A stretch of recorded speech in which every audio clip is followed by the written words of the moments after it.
G'day guys, back today, Brew Crew Chronicles, here for another yarn. Shaz has been so nice as to bring us in yet another little Easter egg.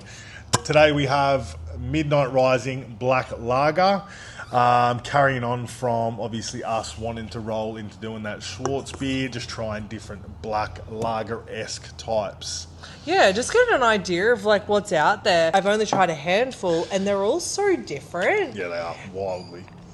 Right, so first topic off the bat today, we got a comment on the previous podcast that said, can you just expand a little bit more on temperature control?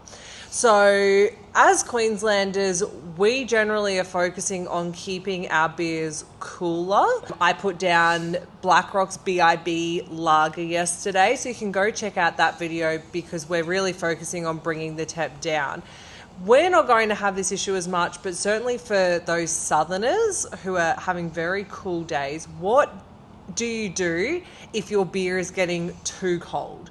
So I'll throw it over to you. What would your suggestion be? I guess the scenario can be an ale yeast, typically brewed between 18 to 24 degrees, and we're consistently sitting, say, at 15, 16 degrees. So there's the obvious, which is your fridge with an Inkbird set up on it. Now, even in this climate, especially if you're going to be down south, even then it still might be too cool. If you're going to be in a garage setting, your ambient temperature might be so low that your fridge is actually too cool. It won't actually come up to temperature. So the next point that we'd get to would be heat belts or heating pads. Essentially, they're just an element-based heater, normally in some form of silicon.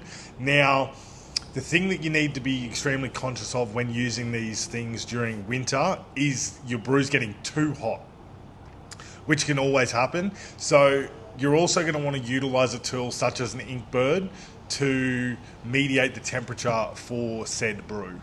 Yeah, and so basically on your Inkbirds or your temperature controllers, there is a cool point and there is a hot point. You'll set your set point. So say it's 18 degrees. The Inkbird or temperature controller will turn off when it reaches 2 degrees on the warmer side and then turn back on when you're on the cooler side. If you don't have that type of resource available to you, it's certainly something you have to be super mindful of. Like, let's not throw it on a heat pad and just leave it. Even if you're brewing, say, in your garage in Queensland, like our nights are cold, but our days are warm.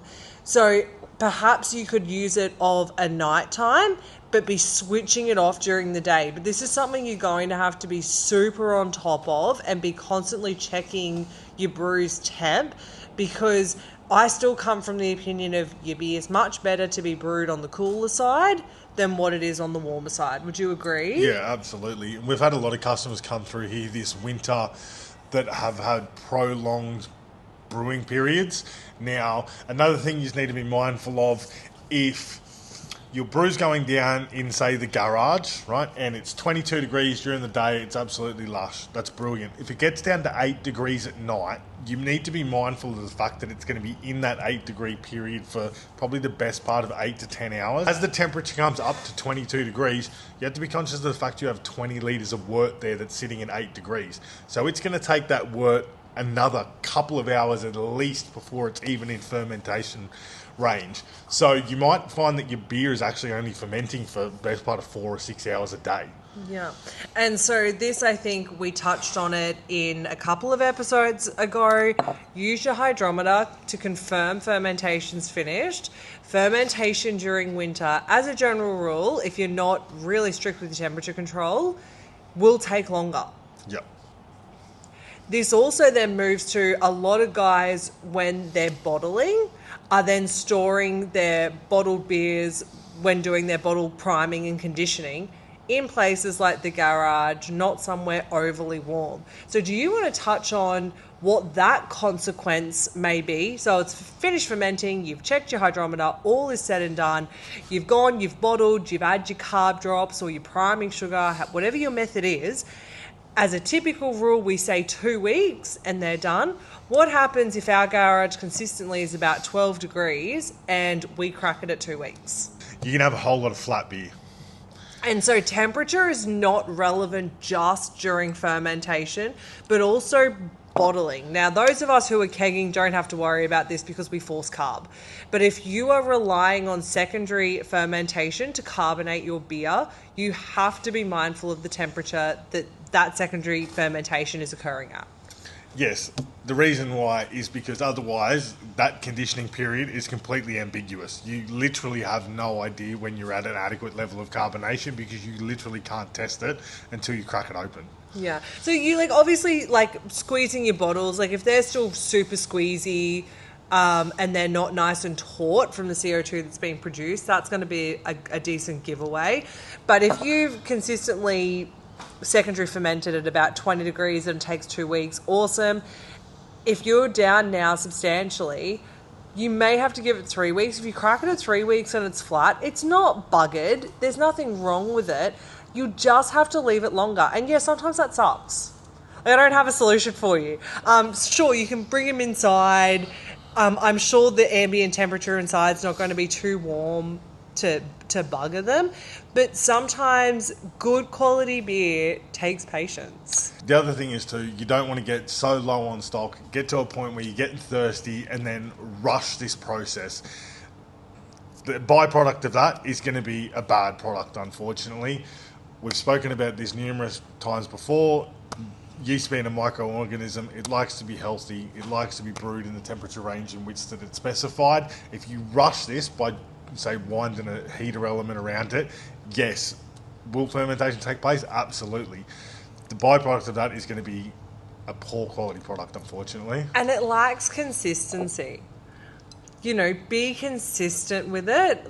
We are doing a lager, we will raise the temperature on that, but we do it very slowly.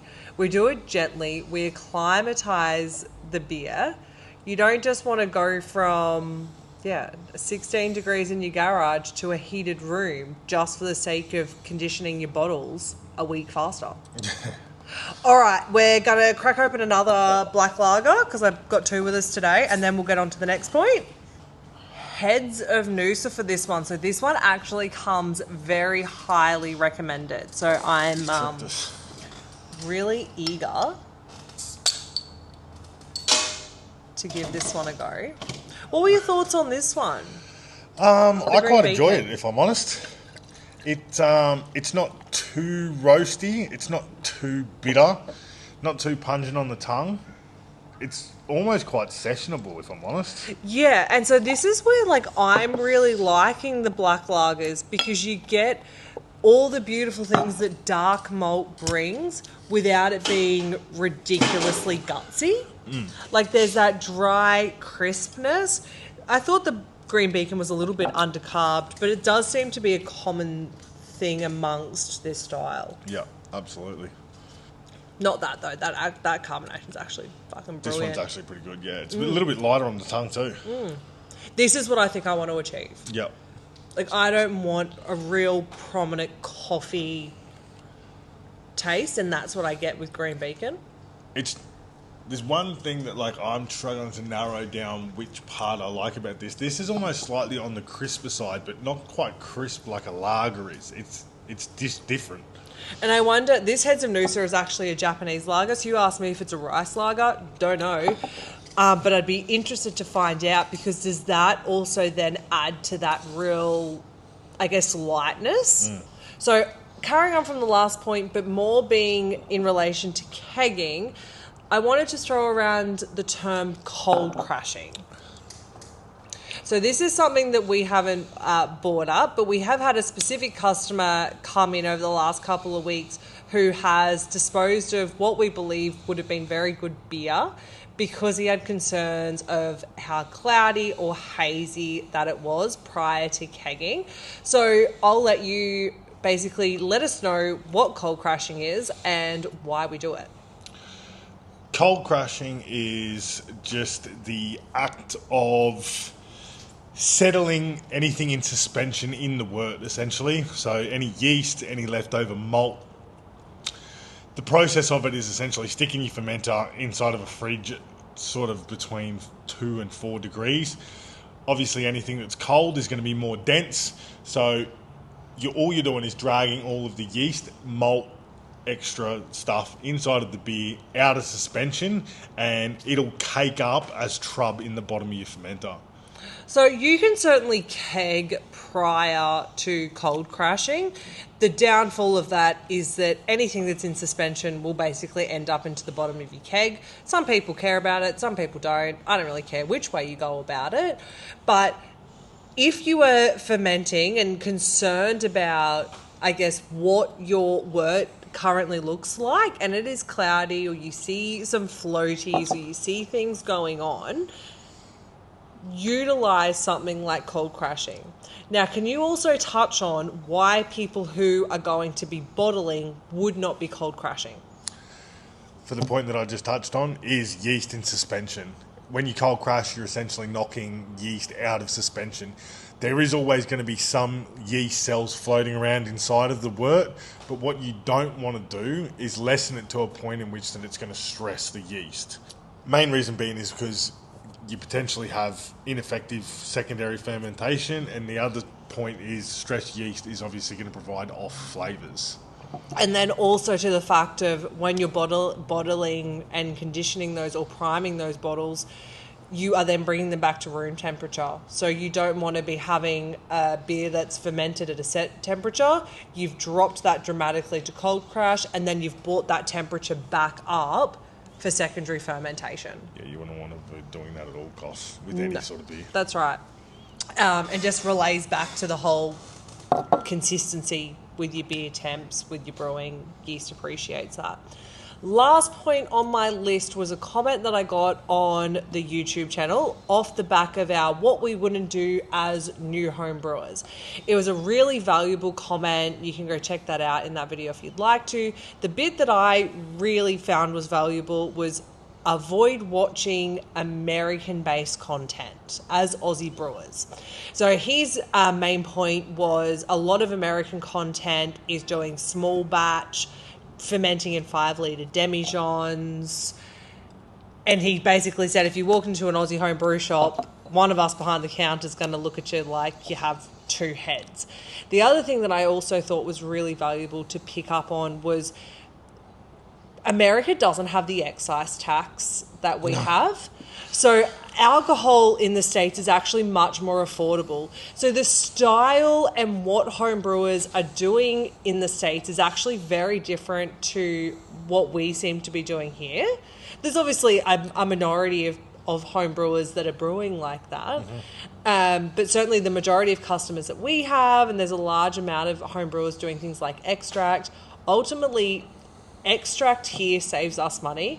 Extract over there would probably cost them more than what a case would. Yeah, absolutely.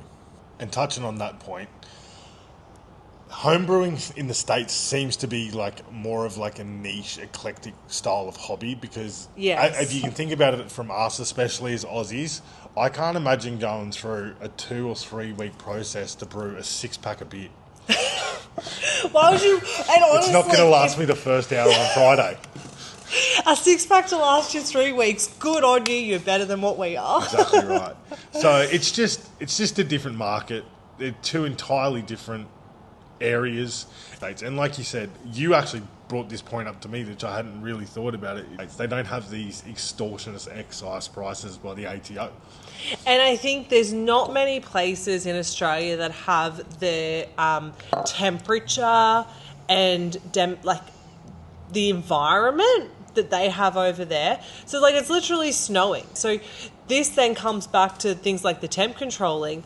Mate, if they're wrapping 2 heat belts around their beer, that's because it's -10 outside. We don't have that. So be super mindful of, and we did bring up that point, be mindful of the content that you are consuming, so that it doesn't lead you down the garden path and you end up with a bloody terrible beer. Exactly right. So now that we're winding up on all of the important things, how are you going with your planning for your Schwarzbier? I have been lucky enough to speak to one of our members of our local brew club. He has an award-winning Schwarzbier that he's been kind enough to share some little tricks of the trade for me. And it was actually the beer that got me liking these styles. So shout out to Andy. Cheers. Because can brew a very good beer, but brewed a fantastic Schwarzbier. And I've tried several of his variations in the recipe. Yep. And it's the style of dark beer that converts people who think that they don't like dark beer to dark beer. Yeah. Now, I'm not going to let any of Andy's trade secrets go away on the internet. He's been kind enough to disclose them to me, and I'm not going to disclose them to anybody else. But one thing that I will say, this style of beer, it's going to be extremely hard, if next to impossible, to do without doing a mini mash. So this might be another form of media that we can sort of show you guys that we haven't otherwise touched on. Just for that reason. The style is so unique and so its own thing. The products that we have on the market don't really cater to it. And so for those who don't know what a Schwarzbier is, it's basically, Schwarz means black. Well, I'm just basically sputtering what Andy has told me. But Schwarz means black in German, so it's black beer. So you specifically want to look at brewing a Schwarzbier. This is where, because I wanted to try and achieve an extract, that I was going for more the black lager.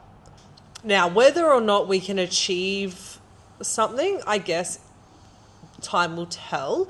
And I would really like your guys' feedback to know how you would like us to deliver this. Instead of doing it in my big grain father, if you would like to see it happen in a kitchen, for instance, if we're doing a mini mash, just a little 5 litre mini mash, we can do it on a stovetop. We can show you guys that too, just so it sort of opens it up to people without all the brewing equipment. Yeah, because definitely. it's really quite an easy task. It's just sort of conceptualizing it. Yeah, especially if you're doing a mini mash where half of your brew is extract, and we're doing, what would you say, about a 2 kilo kind of malt mini mash. Yeah, so for instance, Dad and I on the weekend, Dad wanted to spin up a hazy ginger beer, so I did a quick little mini mash with a kilo of malt and 750 grams of oats. So we're doing a hazy ginger beer at the moment, a little bit of dextrose out. It's probably coming in around 6%. So yeah, just playing around with different things, different adjuncts, different stuff. By far, my favourite black lager to date was the Heads of Noosa. Absolutely. What do you reckon? Yeah, this actually slaps. I've been savouring it. I'm going to go back and see Phil and probably get a 4-pack. Yeah. That's gnarly. Yep. Awesome. So I don't have anything worth adding. Neither do I. Awesome. So tune in next week for the next episode, where I'm sure we'll come up with something of value. Cheers, guys.